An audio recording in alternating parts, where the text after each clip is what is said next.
you travel to a country and the only thing you remember is the food?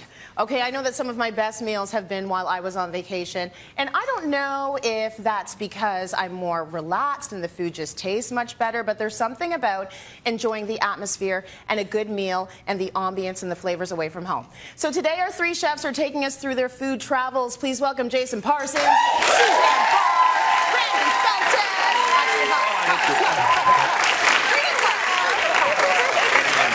Love you guys. Love you guys. So you may have noticed Suzanne is a new face here. Give us some love.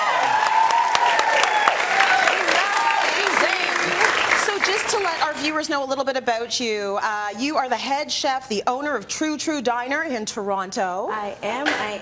Tell us a little bit more about you. Well, I always like to say I'm a mom. I'm a working parent. I think it's really important for people to understand that as chefs, that's a big part of some of our lives, and it's a really high important thing for me to know that my son sees me in the kitchen working every day. And then I've coined a little bit of a a nomination as Queen of Comfort Food is what they lovely. say. Do we like comfort food? Yes, we do. How old is your child? He's 4. Oh, you have a 4-year-old. Oh my gosh, we're getting some pictures of that baby boy, let me tell you right now. Yes. I want to start by talking about Jason, your travel food inspiration, because you went to Morocco. Oh. And how long were you in Morocco? I've been in Morocco. It was just over 2 weeks. It was almost like 16, 17 days, and it was insane. Amazing. Yeah, first trip right into Africa, and we started in Casablanca, went all the way around the Outer Rim, and ended up in Marrakesh, and saw so many different cultures and so many different flavors. Oh, I can just imagine. So we're going to have a look at Jason's trip to Morocco. Yes.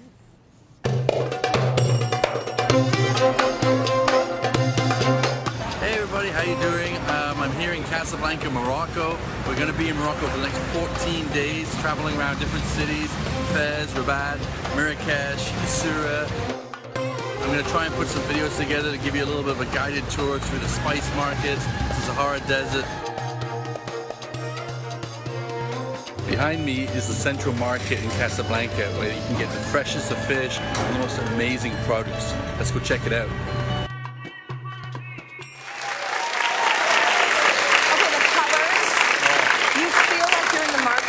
I like the fact that when you all travel, I mean, you travel like chefs. You want to get in there to the markets. You want to see the flavors and the colors.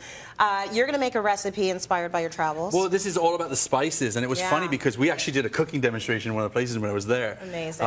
And the guy was putting all the spices in, and like when I would say stop, he would double it. Yes. You know, it was just like, but you know that kind of like 2 spoons, like, no, let's put more in there. Like, holy moly.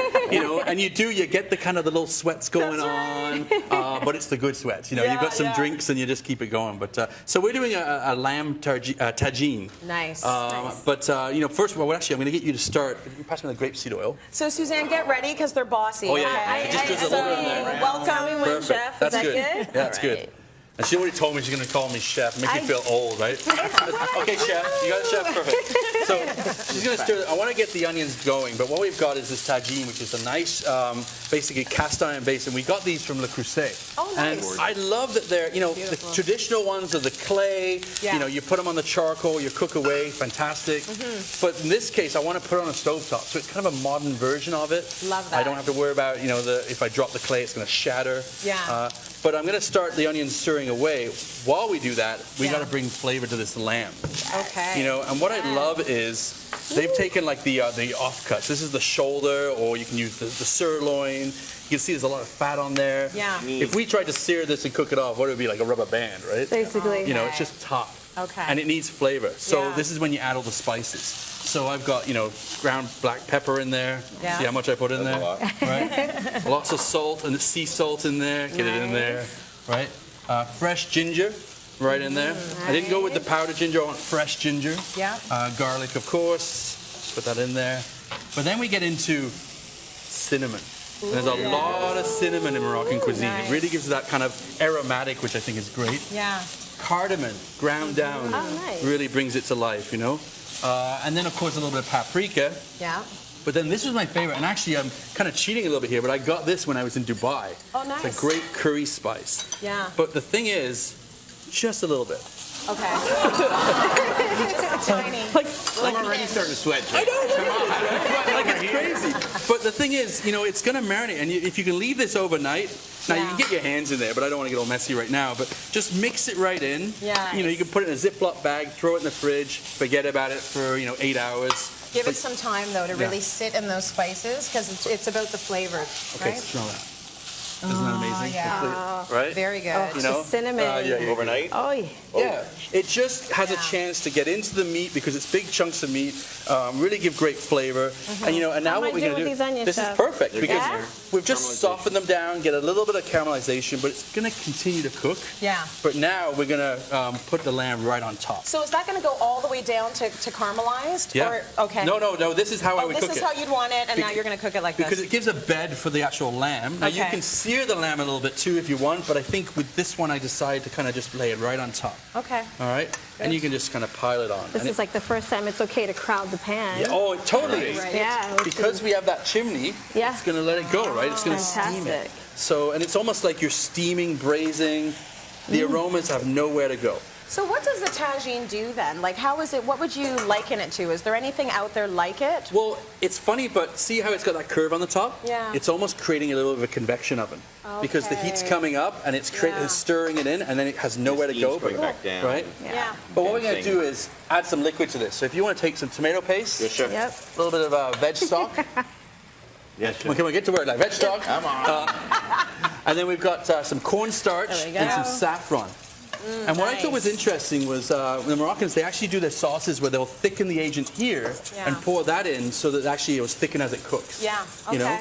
So, All right. and then we added a bit of saffron in there as well. Nice. Saffron, like, why is saffron like $1 billion? Well, Like high labor, right? Yeah. let's you and I go pick saffron and then you'll So decide. that's So, why. like, it's like it's one the labor of stigma it. out of each flower. This would only be about like $12. Yeah, we can pour it in. Oh, okay. There we There it go. There we goes. So we're just going to pour that right over top, and that's going to be Nice. our braising sauce that's going to happen.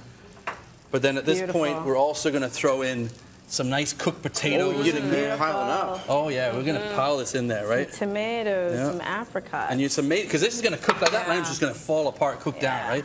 Tomatoes on top like How this. long you simmer this for? It depends on how big you've cut it, but I would say anywhere from an hour to 2 hours. Yeah. One of those Apricots, apricots. nice. Are you Boom. going to take the temperature down on the stovetop? Or I is am. it just gonna, I'm yeah? going to put that like that. Just kind of Give it push a right little in. hat. It'll eventually get there. It's gonna simmer down. Turn it Fine. down to a simmer and just forget about it. Okay. And I mean forget about it. Let it Like go. really forget let it about go and let it go. And Yeah. all of a sudden, and I'll be honest, I have not, other than stir this up, that's what I've done. What I did is I added some pistachios on top. I've added a little bit of Nice. parsley on top to brighten it up. But that is what it's going to do. And I mean, look at this cooks right down to the point where it is just falling apart. Oh, it's You know? beautiful. And then I served it with a little bit of couscous. And I have to tell you a really quick story. It was funny. In the restaurant I go was for in, it. he had butter that he left on the counter for about 2 weeks and said it's fermented butter. Yeah, Okay. that's Yeah. fermented. He would call that rotten butter. Yeah. And then he had chopped thyme leaves in there, and he put thyme leaves, and it was already in there. So I'm telling you, this butter looked like it was rotten butter with flies in it. Okay? And then he added turmeric to it, warmed it up, and poured it over his couscous. But it was amazing. And it was the best thing It was ever. absolutely amazing. Because it was time and not Yeah, so flies. flavorful It's gone off. couscous, and then you serve it with a little bit of love naan it. bread, and away you go. Jason, it looks Beautiful. amazing. Yeah. Amazing. It reminds me of the hottest meal I had on the hottest day in Morocco. And it's like we're sweating and eating this hot meal. Like it's hot and pepper and hot and heat. Yeah. And it's a hot day. And it was the best day. Oh, it was It was absolutely amazing. incredible.